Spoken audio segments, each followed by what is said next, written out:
Welcome to సీతాస్ kitchen. ఈరోజు అందరికీ ఎంతో ఇష్టమైన పప్పు టమాటా తయారు చేసుకుందామండి. ముందుగానే కందిపప్పును అయితే ఉడకపెట్టుకుని పక్కన పెట్టేసుకున్నాను.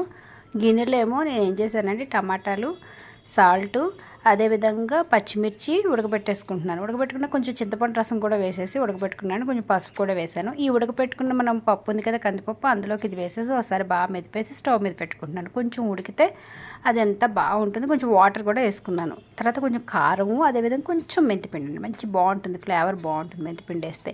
ఇవి వేసి కలిపేసుకుని పక్కన బాగా ఉడికిన తర్వాత పక్కన పెట్టేసుకుని పోపు ఏంటంటే నూనె వేసుకుని ఆవాలు, జీలకర్ర, ఎండుమిర్చి, కరివేపాకు, వెల్లుల్లిపాయలు, కొంచెం ఇంగువ వేసేసి పోపు పెట్టుకుని పప్పులో వేసేసుకున్నానండి.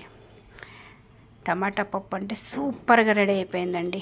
ఓకేనా? ఈ వీడియో కనుక నచ్చినట్టయితే లైక్ చేయండి, సబ్స్క్రైబ్ చేయండి, షేర్ చేయండి. Thank you for watching.